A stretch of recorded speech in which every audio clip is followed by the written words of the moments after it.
I returned from the war, left my fiancé, and when I came back, my best friend was pregnant with him, living in my house, using my things. I never thought returning from the war would be this painful. I fought for my country, survived moments I can barely put into words. But the cruelest battle awaited me at home. My heart shattered when I discovered my best friend living the life that was mine, pregnant with the man I loved. Every object, every corner of my house reminded me of what I had lost. I asked myself, how could someone who promised friendship betray me like this?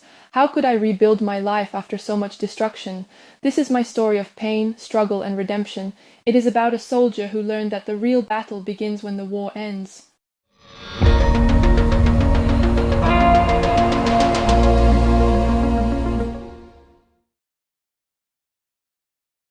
My name is Emily Hoppa. I grew up in the heart of Chicago, in a neighborhood where dreams felt fragile and opportunities rare. My mother worked tirelessly to provide for me, instilling in me a sense of discipline and determination.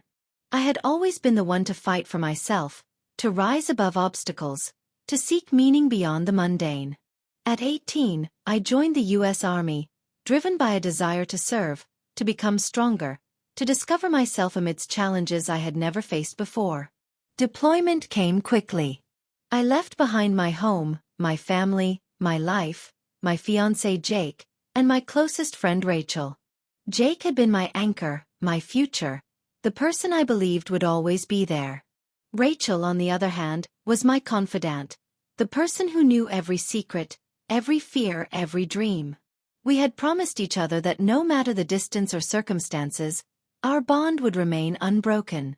I clung to that promise like a lifeline as I prepared to leave for a place I had never seen, a place where death, chaos, and uncertainty were constant companions.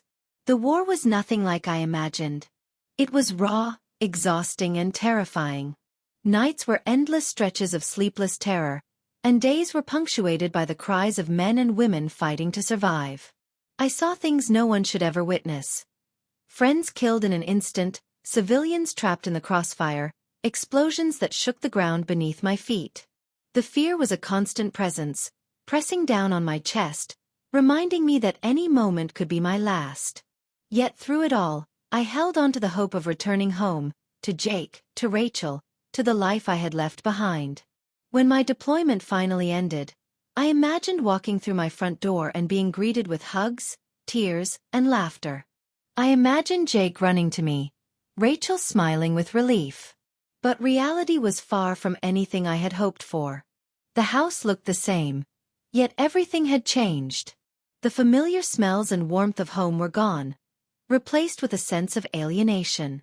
And there they were, Rachel visibly pregnant, occupying every inch of my space, and Jake, standing beside her with a smug, unsettling smile.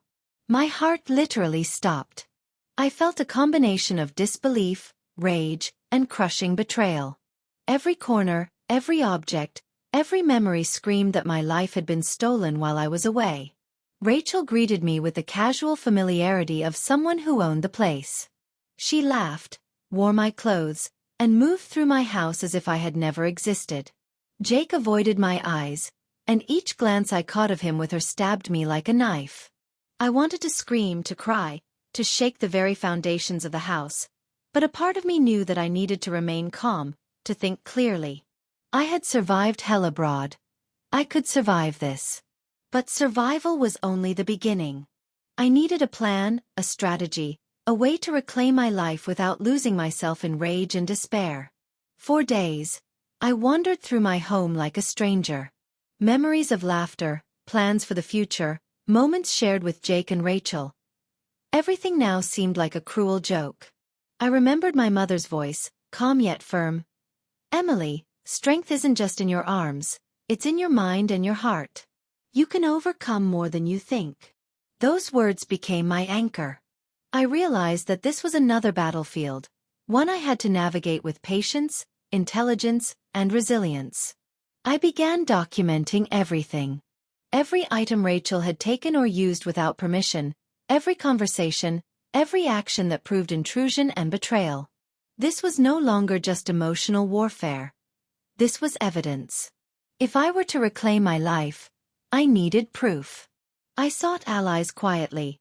Old colleagues from my battalion who understood my character, neighbors who had witnessed subtle interactions. Every conversation reminded me that I was not powerless, that my absence did not define weakness.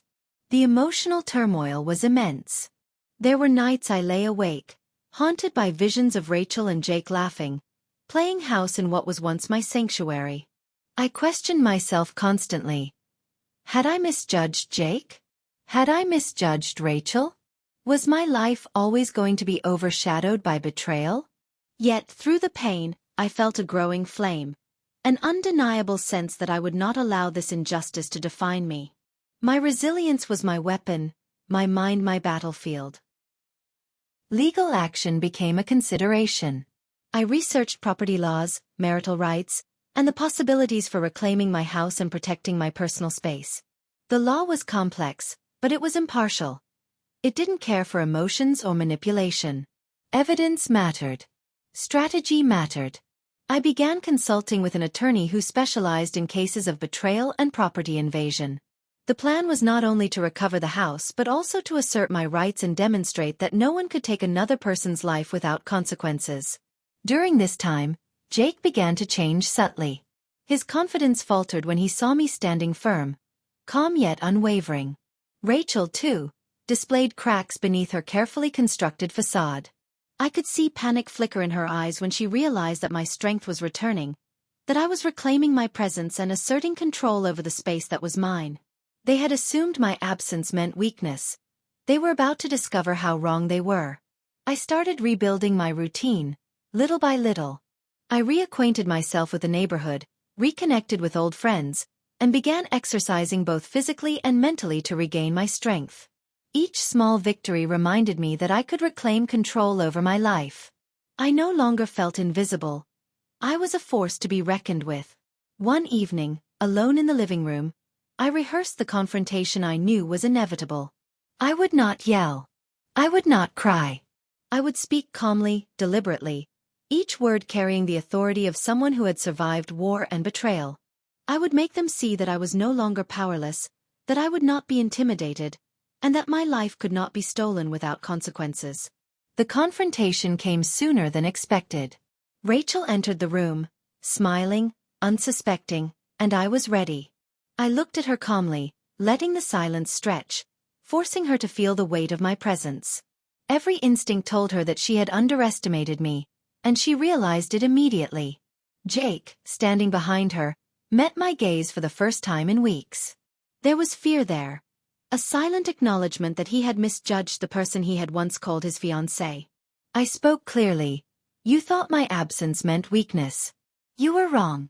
I did not come to beg. I did not come to flee. I am here to reclaim what is mine, and nothing you do can change that.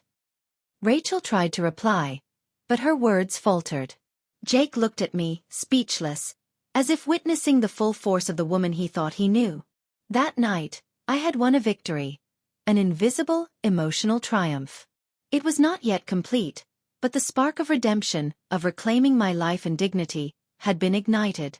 The days following were a mixture of preparation, planning, and quiet observation. I studied every reaction, anticipated every possible move, and fortified my emotional and legal standing. I understood now that my true battle was not about revenge in the traditional sense but about reclaiming control over my life, protecting my boundaries, and demonstrating that betrayal and injustice could be confronted and overcome. Returning home had been the most unexpected and cruel battle of all. I realized that survival was not just about enduring external threats but also about asserting my worth, confronting betrayal, and navigating the complexities of human deceit. Pain, when channeled into strategy and determination, becomes power. I had survived war, and now I would survive betrayal. My journey was just beginning, but for the first time since my return, I felt a glimmer of hope, a sense of agency, and the strength to reclaim everything I thought was lost. If you are following this story, subscribe to the channel now and leave a comment sharing your thoughts on Emily's strength. Don't just watch. Be part of her journey. Many don't subscribe, but you can choose to be different. Don't miss this story of resilience, courage, and redemption. The days after my return were the hardest I had ever faced. Every step I took through my own home felt like walking through someone else's life. Rachel laughed in my kitchen, using my mugs, wearing my clothes, rearranging things as if she had lived here forever. Jake avoided my gaze, but when I saw his smile toward her, it pierced my heart like 1,000 blades. I had fought through hell overseas, but nothing had prepared me for the betrayal waiting at home. Every fiber of my being screamed to act, to confront, to lash out, but I knew I had to be smarter than this. Survival in war had taught me patience and strategy. Now those lessons would be tested in a battle of a different kind. How do you confront betrayal when it is disguised as normal life, when your home is occupied, your trust shattered, and everyone around seems to have chosen the wrong side? The first week back was disorienting. I kept asking myself if this was some cruel dream. The smell of my home, the familiar walls, even the sunlight through the windows, all seemed tainted, altered by Rachel's presence. I remembered every detail of my deployment, every moment I had fought to survive. Yet, none of that prepared me for this battlefield, one with no bullets but with emotional wounds far sharper. Rachel moved through the house as if I was invisible. She was pregnant, and her confidence was unnerving. Every gesture, every word, every laugh seemed designed to remind me that I had returned to find my life stolen. Jake was passive, avoiding confrontation, watching silently, as though my shock and pain were part of the show. I realized immediately that acting impulsively would only give them an advantage. I needed patience. I needed a plan. I began documenting everything meticulously. Every time Rachel used something of mine without asking, I wrote it down. Every subtle gesture from Jake that suggested betrayal or contempt, I noted. I started keeping photos, recording small details. This would not be just an emotional struggle. It would become evidence. Evidence was my weapon in this fight for justice. I reached out to old friends from my military unit. They were shocked to hear what had happened but pledged their support. We discussed strategies for reclaiming control over my life. My mother was a constant source of wisdom. "Emily," she said, "you have fought battles no one can imagine. This is just another one. You have strength they cannot touch." I realized she was right. My strength had never come from those around me, but from within. Social judgment began to creep in. Neighbors whispered. Friends took sides. Some believed Rachel, assuming she was the victim of circumstance, while others sided with me. This added layer of conflict reminded me that the world was not neutral, and that reclaiming my life meant confronting public perception as well as personal betrayal. Legal counsel became a crucial step. I consulted with an attorney specializing in property rights and marital disputes. Every session was a revelation. The law could protect me, could give me leverage, could serve as a tool to reclaim my life without compromising my integrity. I realized that my emotional strength needed to be combined with strategic action. It was a battlefield where intelligence and preparation mattered as much as courage. Meanwhile, Jake's attitude began to shift. The first days he was distant, confident, smug. But as I asserted myself, quietly, calmly, he began to hesitate. Rachel, however, was more erratic. She had believed her pregnancy gave her power, that Jake's loyalty would always be with her, that I could not challenge the narrative she had created. She was wrong. Every firm step I took, every calm but determined glance, chipped away at her sense of control. One afternoon, I sat in the living room and watched Rachel organize the kitchen. She hummed, unaware of my presence. I didn't yell, I didn't accuse, I simply observed. This was a psychological battle as much as a practical one. I needed to gauge her patterns, understand her behavior, and plan my next move carefully. I could not allow emotion alone to dictate my actions. Precision, strategy, and patience would determine the outcome. I began rebuilding my personal life too. Exercise helped me regain my physical strength, something I had relied on in combat. I reconnected with neighbors and friends, re-establishing my presence and reclaiming my social space. Each small victory reminded me that I was no longer invisible, that my life had value and power independent of Rachel or Jake. The tension built over the following weeks. Rachel began making mistakes, small slips that revealed her insecurity. Jake, too, displayed cracks in his composure. He had believed my return would be passive, that I would accept the circumstances without resistance. But my presence was different now. I was not broken. I was prepared, observant, and strategically planning each step. My first confrontation was subtle. One evening, Rachel entered the living room to fetch something. I stood, calm, observing. The silence hung heavily. She felt it immediately. The weight of my presence, the realization that I had returned not to be passive but to reclaim what was mine. Jake watched, unsure, as my eyes met his. For the first time, he saw the resolve, the fire that no betrayal could extinguish. "You assumed my absence meant weakness," I said evenly. "You were wrong. I am not here to beg. I am not here to flee. I am here to reclaim what is mine, and I will not be stopped." Rachel faltered, her carefully constructed confidence unraveling. Jake's expression shifted from smugness to apprehension. For the first time they recognized my strength. Not physical strength alone, but mental, emotional, and strategic power born from survival and resilience. That night, I felt the first spark of victory. Not a complete triumph, but a critical turning point. The days that followed were filled with preparation and observation. I continued gathering evidence, documenting interactions, and planning strategic steps to assert my rights fully. My goal was clear: reclaim my home, protect my boundaries, and demonstrate that betrayal and injustice could not go unchallenged. Every interaction became a test, a way to gauge Rachel's reactions, Jake's complicity, and my own readiness for the ultimate confrontation. My nights were reflective. I thought of the war of comrades who had fallen, and of the battles I had survived. I realized that those experiences had prepared me for this moment in ways I hadn't recognized. Survival was not just about facing physical danger. It was about enduring emotional trials, navigating treachery, and asserting one's own value in the face of overwhelming odds. I understood that this was my fight, and I would approach it with the same discipline, focus, and courage that had carried me through the battlefield. The psychological battle intensified as Rachel tried to maintain her control. I observed her patterns, noted her weaknesses, and strengthened my own resolve. Jake's passive stance began to shift into uncertainty. My calm, deliberate actions created a ripple effect, reminding them both that I was not to be underestimated.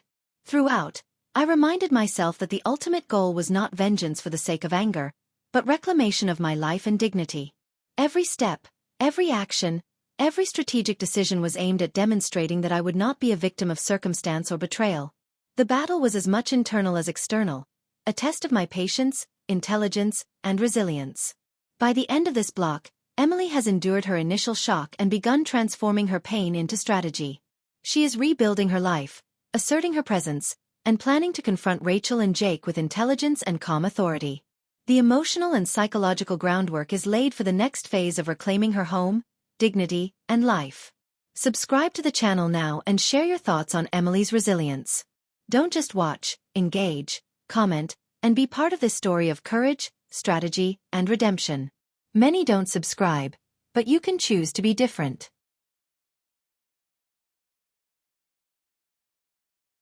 Every day felt like walking a tightrope over a pit of fire. Rachel's presence in my house was suffocating, and Jake's avoidance of my gaze cut deeper than any battle wound I had endured overseas. I had planned my approach meticulously, yet nothing prepared me for the moment when patience collides with betrayal. My life, my home, my future, all stolen while I fought for my country. The rage inside me had to be controlled, or it would consume me entirely. But there was something else, something sharper than anger: clarity. I knew I had to reclaim my life with precision, with strategy, with a calculated resilience that would leave no doubt of my strength. How do you confront betrayal when the people who stole your life believe they are untouchable, and when patience itself becomes a weapon? Weeks passed, and the house remained a constant reminder of what had been taken from me. Rachel's confidence, her smug demeanor, grew more irritating each day, yet I noticed cracks. She had assumed that my absence equaled weakness. That assumption would soon be her undoing. I focused on small victories, reclaiming my own spaces, documenting every interaction, establishing boundaries silently but effectively. I began writing in detail what had happened. Every borrowed item, every conversation where Rachel attempted to assert dominance, every subtle manipulation from Jake. Each note became a piece of evidence, a tool I would later use to prove my rights. My attorney reviewed the documentation, nodding in approval. Legal action was on the horizon, but I understood it was only one part of the battle. Emotional dominance, psychological strategy, and resilience would determine the outcome far more than any legal document. My friends from the military unit became my secret advisors. We discussed tactics not for battlefields overseas, but for this personal war. How to assert authority without unnecessary confrontation. How to project power and composure in moments designed to provoke weakness. How to observe and exploit behavioral patterns of those who think they control everything. This was a new kind of battlefield, and I approached it with the same discipline I had learned in the army. Rachel's behavior began to shift subtly. She was less confident, more cautious. I could see the anxiety in her gestures, hear it in her voice when she thought I wasn't listening. Jake, who had initially been passive, now hesitated when he assumed he could ignore me. I realized that my silent authority was already changing the dynamics in the house. Control was shifting, imperceptibly, but unmistakably. One night, I decided to confront the situation differently. Instead of a verbal confrontation, I staged a series of subtle reclaiming acts. Moving my belongings back into their proper places, reasserting control over personal spaces, and demonstrating calm, deliberate composure. The message was clear without words. This house, these possessions, and this life were mine, and I would not be intimidated. The psychological impact on Rachel was immediate. She began making mistakes, leaving items misplaced, forgetting subtle social cues, showing signs of insecurity I had never seen before. Jake's fear also grew. His passive stance began to falter under my assertive presence. I could see that they had underestimated me, that their perception of power was fragile. During this period, I also reconnected with neighbors and old friends, quietly gathering allies and witnesses. They had seen the dynamics of the household change and began to recognize the subtle authority I was reestablishing. This was important because social perception mattered as much as legal evidence. Public awareness, even in small circles, could influence outcomes, and I intended to use every advantage available. One pivotal day, Rachel attempted to assert dominance openly. She confronted me in the kitchen, voice sharp, trying to provoke an emotional reaction. I remained calm, deliberately, my voice even, my posture firm. Every word I spoke carried the weight of my survival, of my experience, of my unwavering resilience. "Emily, you think you can just take everything back? It's not that simple," she said. I looked at her steadily, unflinching. "It is simple. I survived war. I survived betrayal. And I will not let anyone, not you, not Jake, take what belongs to me. This ends now, not with anger, but with clarity." Her response faltered. She realized that her tactics, intimidation, manipulation, subtle provocation, were ineffective against someone who had endured the unendurable. Jake watched, silent, as the reality of my strength became undeniable. For the first time, he saw me not as someone passive, but as a force that could not be ignored. Over the next days, I implemented strategic measures to regain control legally and emotionally. I contacted the attorney again to prepare official actions regarding property rights and personal possessions. I also began conversations with neighbors and social acquaintances to subtly clarify my position, ensuring that the narrative of betrayal did not become distorted by perception or gossip. Each step was deliberate, measured, and intentional. My life was no longer just a series of reactive events. I was proactively reclaiming it, piece by piece, with purpose and precision. Rachel and Jake were learning that strength was not loud or aggressive. It was calm, intelligent, and inevitable. During this period, I also faced emotional introspection. I questioned my trust in people, my vulnerability, my expectations of love and loyalty. But each reflection only strengthened my resolve. I understood that true strength was not only about survival but about reclaiming agency over one's life and choices. This realization became my guiding principle. The tension in the household escalated as I subtly challenged Rachel's control. She tried to manipulate minor situations, but I responded calmly, redirecting the interactions without confrontation but with undeniable authority. Her frustration grew, and Jake's hesitation became more pronounced. The psychological battle had shifted. I was no longer the victim. I was the strategist. One evening, the final subtle confrontation occurred. Rachel entered the living room, attempting to assert dominance once again. I did not respond with anger. I did not raise my voice. I simply observed, calm, composed, and ready. My presence alone conveyed authority, my posture unwavering, my gaze clear and firm. Jake could not avoid meeting my eyes, and in that moment, the power dynamics became undeniable. This house, this life, this space, it belongs to me. Your deception and betrayal cannot stand. I survived war, betrayal, and loss. I will not be intimidated. This ends now, I said evenly. The words hung in the air. Rachel faltered, her confidence shattered. Jake's face showed fear, respect, and recognition of my unyielding strength. I realized that the psychological groundwork was complete. The house, the property, and my dignity were being reclaimed through strategic, deliberate action. From that day forward, the household dynamic began to shift irreversibly. Rachel's attempts at dominance failed, her manipulation became transparent, and Jake's passivity turned into cautious respect. I had transformed from a reactive victim to an assertive strategist, demonstrating that strength is measured not only in action but in composure, intelligence, and resilience. The tension in my home was unbearable, thickening like smoke around every corner. Rachel's smugness had begun to crack, and Jake's hesitation was growing into fear, but I sensed a deeper storm was coming. It wasn't just about reclaiming my home anymore. It was about survival, justice, and proving to myself that betrayal could not define my life. One phone call, one unexpected visitor, would change everything, turning my carefully controlled plan upside down. I thought I was prepared, but the battlefield at home was about to reveal new layers of deceit, danger, and heartbreak.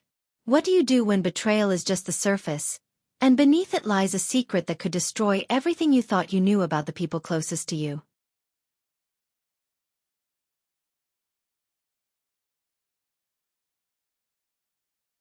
The morning began like any other. Rachel moving through the house, Jake lingering awkwardly in the background, and me observing quietly, calculating each move. I had spent weeks regaining control over my environment, asserting authority, and re-establishing my dignity. Yet, the unease in the air told me that the conflict was far from over. Then the unexpected happened. My mother called, her voice tense and urgent. "Emily," she said, "there's something you need to know about Jake. Something he's been hiding." My heart skipped a beat. I had suspected deception, but now it seemed the situation was more complex than I imagined. I could feel the adrenaline surge, my mind racing to anticipate what revelation might be coming. When I arrived at my mother's house, she handed me an envelope. Inside were documents, messages, and photographs revealing that Jake had been secretly involved in financial schemes, manipulating assets and using Rachel's pregnancy as leverage to control me indirectly. Every word, every image was a blow. The man I had loved, the man I had trusted, was far more deceitful than I ever imagined. My mind reeled from the betrayal, and anger surged through me, threatening to overwhelm the careful composure I had cultivated. Returning home, I confronted Jake privately. "Why?" I demanded, my voice low but steady. "Why would you betray me like this?" His face was pale, eyes wide with panic. "Emily, it wasn't supposed to happen this way," he stammered. I felt a mixture of rage and disbelief. How could he have compounded betrayal upon betrayal? Rachel, meanwhile, sensed the tension shift. Her confidence faltered as she realized that her manipulations were unraveling. She tried to maintain control, but the cracks in her behavior were obvious. For the first time, she appeared genuinely afraid. Not of me personally, but of the consequences that were beginning to unfold. With the new evidence, I contacted my attorney immediately. Legal action became urgent, not just for reclaiming my home but for ensuring financial and personal protection. Every document, every recorded interaction, every note I had painstakingly collected became crucial. The strategy was no longer theoretical. It was active, unfolding in real time with the potential to change everything. Emotionally, the revelation about Jake hit me hard. I had trusted him with my heart, my future, my life. The betrayal cut deeper than any military wound, leaving scars of deception that could not easily be healed. Yet, amidst the pain, a surge of clarity emerged. I realized that survival wasn't enough. I needed to assert dominance, reclaim my power, and ensure that those who had wronged me faced accountability. As the days progressed, tension in the house became unbearable. Rachel tried new manipulations, subtle provocations, whispered conversations, attempts to sway neighbors, but each attempt failed against my calm, assertive presence. I noticed that Jake's complicity was no longer total. He hesitated, unsure how to navigate the growing chaos. His fear became a tool in my strategy, as subtle as it was, signaling the shift of power back to me. Then came the twist I hadn't expected. Rachel, in a moment of panic, confessed a truth that would shock me further. She had manipulated not just Jake, but her own family, exaggerating her vulnerability to gain sympathy and control. She had planned to secure the house and my possessions, believing that I would never return with the strength and resilience to oppose her. Her confession, raw and unguarded, confirmed everything I had suspected, and revealed even deeper layers of deception I had yet to uncover. I recorded her confession carefully, aware of its value both legally and psychologically. My attorney would later explain that this admission could be pivotal, a clear acknowledgement of wrongdoing. But more importantly, it affirmed something I had come to understand.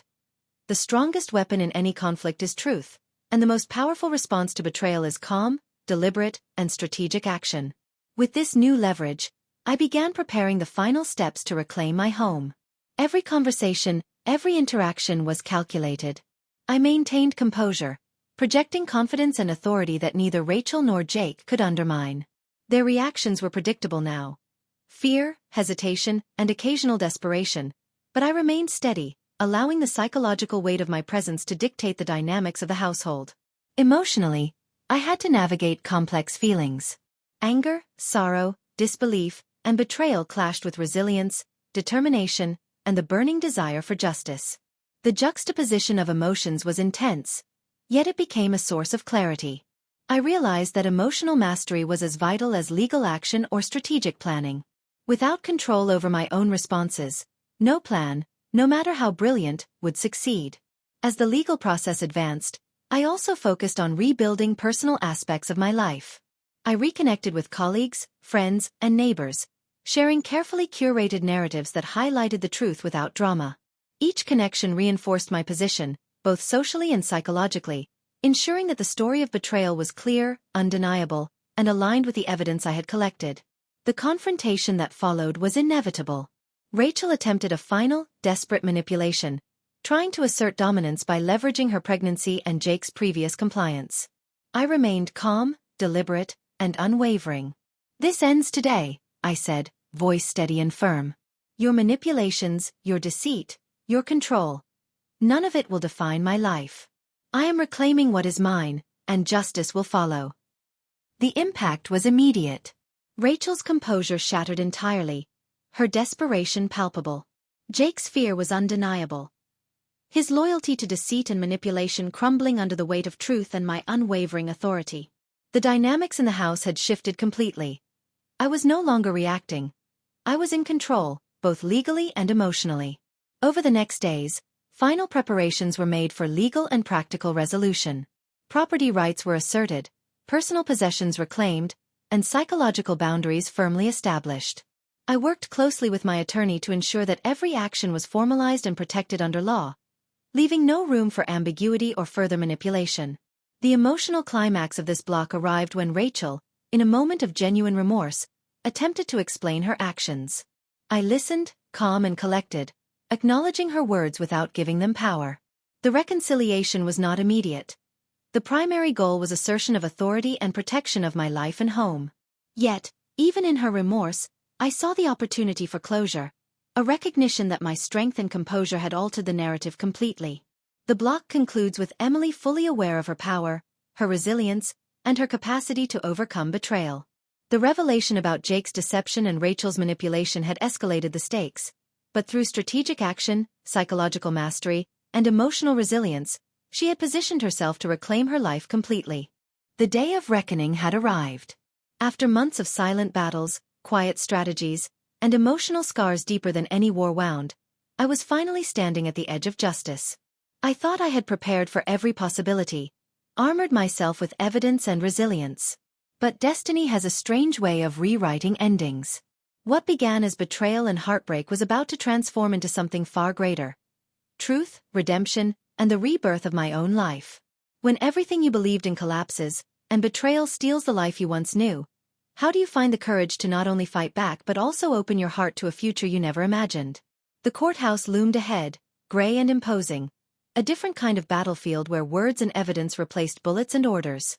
I walked in with steady steps, my attorney by my side, documents clutched like shields.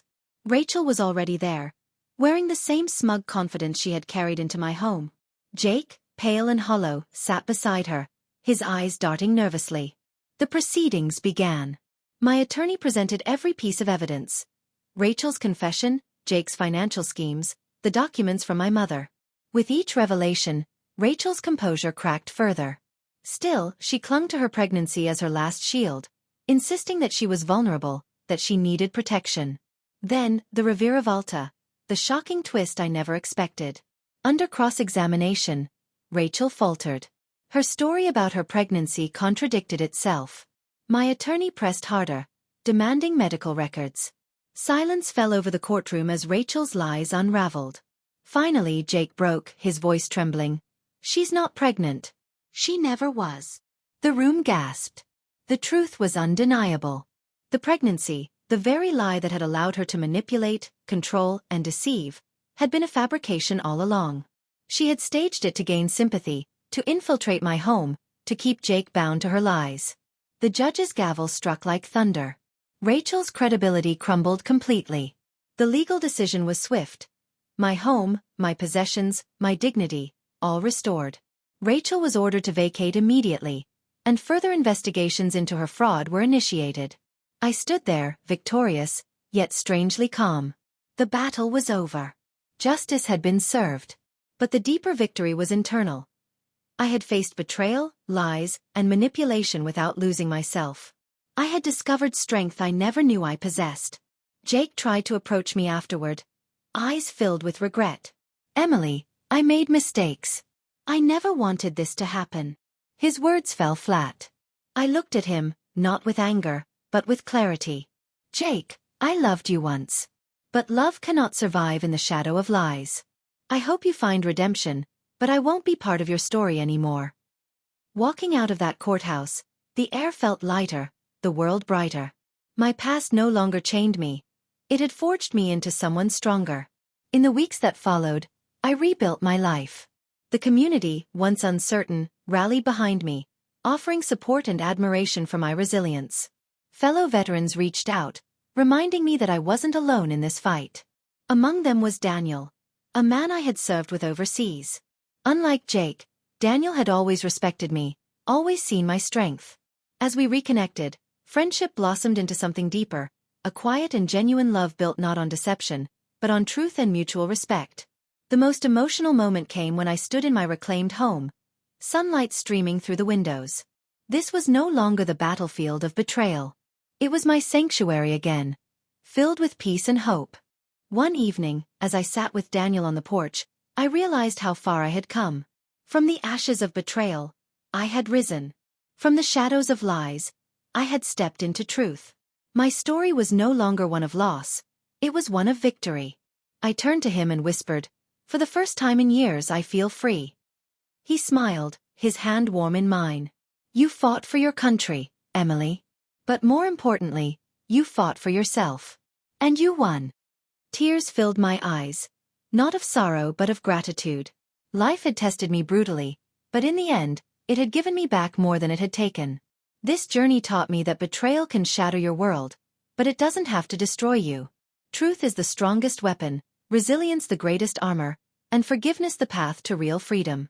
Rachel's lies had collapsed, Jake's choices had consequences, but I had risen above them all. To anyone listening, know this. You are stronger than the pain inflicted upon you. You can reclaim your story, no matter how broken it seems. And sometimes, from the ruins of what you've lost, you'll build a life more beautiful than you ever imagined. If this story moved you, don't just watch silently. Subscribe now and be part of this journey of resilience and redemption. Many watch but never subscribe. Don't let this moment pass without showing your support. Leave your comment. What would you have done in Emily's place? Your voice matters.